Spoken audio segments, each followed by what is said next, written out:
আমি সঠিক না বেঠিক? মানুষের রোগ জ্বালা ব্যাধিগুলো আসে থেকে অজ্ঞানতা, না বোঝার কারণে আসে।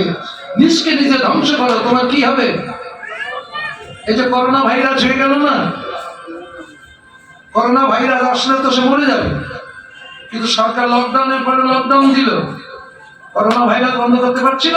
সবার বাড়ি থেকে ঘুরে গেছে সারা পৃথিবী, শুধু আমার দেশ না, গোটা পৃথিবী, কোনো জায়গায় বাদ দেয়নি। করোনা ঘুরে গেছে, তো সবাই কি মরেছিল? মরেছে কটা? বিজ্ঞান ডাক্তার রিসার্চ করে কি পেয়েছে? যে মানুষের শরীরে প্রতিরোধ ক্ষমতা কমে গেছে সে কটা মরেছে, আর যাদের শরীরে প্রতিরোধ ক্ষমতা আছে সে কটাকে অ্যাটাক করতে পারেনি করোনা। বাস্তবে একটা জ্ঞান দিয়ে গেছে। করোনা যখন জন্মায়নি তার আগে মহাপ্রভু করোনার ওষুধ জন্মিয়ে দিয়ে গেছে এই ধর্মের ভিতর দিয়ে, সেগুলো আমরা বুঝি না। তাহলে প্রতিরোধ ক্ষমতাটা কি মানব শরীরে? বাড়ি যেয়ে রিচার্জ করে দেখে নিয়ে। যাকে বলেন গোবিন্দ, গো শব্দে ইন্দ্র, বিন্দু শব্দে শক্তি। ধারণ করতে পারো, যদি আর না পারো তাহলে তুমি ঈশ্বর, ভগবান। আর যদি চলে যাও তাহলে জীব। তাই ধরে রাখতে গেলে সহধর্মিনীর দরকার আছে। কেউ যদি পড়ে যায় উঠতে গেলে কষ্ট হয়, কিন্তু কেউ যদি ধরে তোলে আরামসে ওঠা যায়। তাহলে ধরে তোলার মাত্র কারা? ধরনী না, ধাত্রিক মা না? তোমরা ধারণ করেছিলে না? তাহলে ভজনের ঘরে ধারণ করবা না? বাবা ফেলে দিয়েছে পেটে ধারণ করে, আমাদের জন্ম দিয়েছে পৃথিবীর মাঝে আমরা এসেছি। এটা যেমন তোমরা ধাত্রিক মা ধারণ করেছিলে, লালন পালন করেছিলে, আর একটুখানি ভজনের পথে লালন পালন করবে না? এইটুকু করতে পারলে মা আমাদের নরজনম ধন্য। যে কি আনন্দ সেটা আমি ভাষায় বলতে পারবো না। যদি কোনোদিন কেউ পাও সেদিন বুঝবা যে হতভাগার কীর্তনটাই বাস্তব সত্য। তাই এবার বাহু তুলি গোড়া চাঁদে করে হরি ধ্বনি,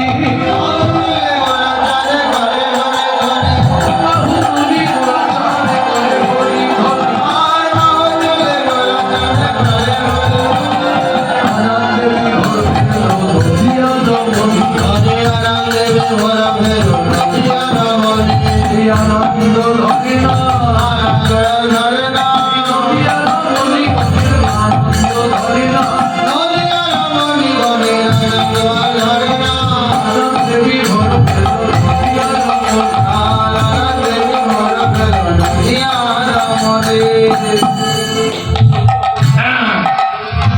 কি বলছে বলে? বাহুতুলি গোড়াচাঁদ করে হরির ধ্বনি আনন্দে বিভোর ভেল গুঞ্জিয়ার। প্রত্যেকটার ভিতরে যুক্তি তত্ত্ব লুকিয়ে আছে। বাহু তুলে দাঁড়িয়ে আছে, ও যে ফটো হাত তুলে দাঁড়িয়ে আছে, 540-42 বছর ধরে হাত তুলে দাঁড়িয়ে আছে। কেন? কারণটা কি? হাত তো এইভাবে থাকে না, আর সেই হাত এইভাবে তুলছে। এটা হলো প্রাকৃতিক নিয়ম। এর এইবার হাত উঁচু করতে গেলে তোমার ইচ্ছা শক্তি দ্বারা তুলতে হবে। সবাই তুলছে, আমার একটু তুলি। হাত তুলে দিলে মেরুদণ্ড সোজা হয়, আর তার উপরে আত্মসমর্পণ হয়। এবার হরি ধ্বনি করো, হরি বল, হরে কৃষ্ণ, হরি বল, হরে কৃষ্ণ। নামান কি হলো? নাভির নিচের থেকে টান মেরে উপর দিকে টান দিচ্ছে না? দিচ্ছে তো। সনাতন ধর্ম অনুমান না, টান মারছে। তাহলে ইন্দ্রগণ রিপুগণ সবাই ঊর্ধ্বমুখী হয়ে গেছে। হরিধ্বনি করছো, এইবার কৃষ্ণ নাম করছো, কর্ষণ করে উপর দিকে টান দিচ্ছে কুণ্ডলিনী শক্তিকে। এরকম আছে অধমুখী হয়ে কুলকুণ্ডলিনী। এইটাকে নাম দ্বারা, হরিধ্বনি দ্বারা, শব্দ দ্বারা, আর এই কর্ম দ্বারা উপরের দিকে টান দিচ্ছে। টানতে টানতে যেদিন ঊর্ধ্বমুখী হয়ে যাবে সেদিন সুসন্মার দ্বার খুলে যাবে। আর সুসন্মার দ্বার খুলে গেলে তখন তুমি নিজেকে নিজে উদ্ধার করতে পারবে। তাই ভজপতিত উদ্ধারণ শ্রী গৌর গান না, ভজনারতিতে সব ভজনের কাহিনী, সব তত্ত্ব কথা, বাহিরের কিচ্ছু না। কিন্তু আমরা কেউ বুঝি, কেউ বুঝি না। এটাই হচ্ছে বাস্তব। তাই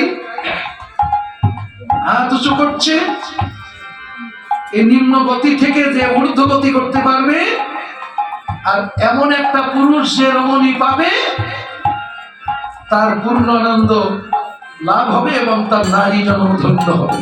তাই পদে লিখলেন, বাহুতুলি গোড়াচাপ করে হরিধ্বনি, আনন্দে বিভোর ভেল এই নদিয়া রমণী। রমণীরা সেদিন আনন্দ পাবে, এর আগে তুমি আমি আনন্দ দিতে পারবো না।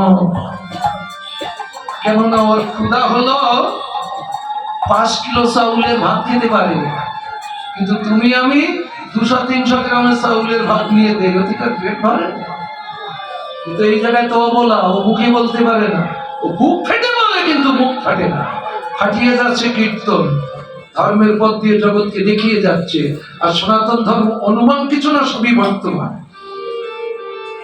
আনন্দে বিভোর ভেল নদিয়া রমণী, আনন্দ আর ধরে না, পূর্ণ আনন্দ লাভ করছে রমণীগণ। বুঝতে পেরেছ? তাহলে এবার বউ ছেড়ে থাকবে না সহধর্মিনী হবা? বলো, পতিকে বাঁচাবে না আমরা ধ্বংস করবো?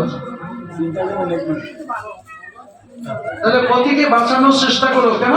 পায়ে ধরে বলে যাচ্ছি, এই জীবনের হয়তো ফার্স্ট এবং লাস্ট, আর আসতে পারি নাও আসতে পারে।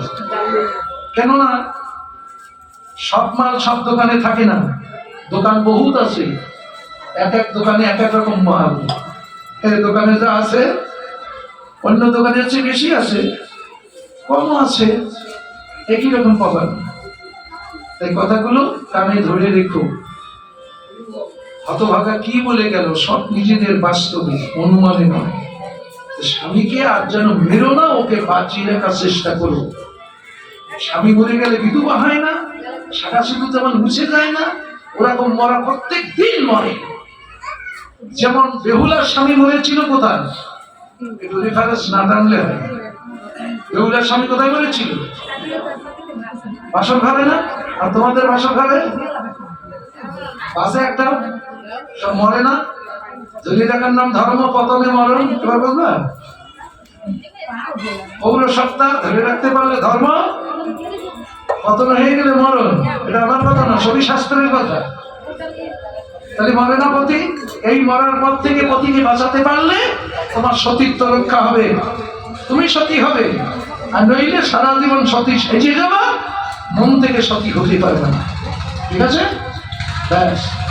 আমার বাসুদেব ঘোষী কহি মনের হরিষে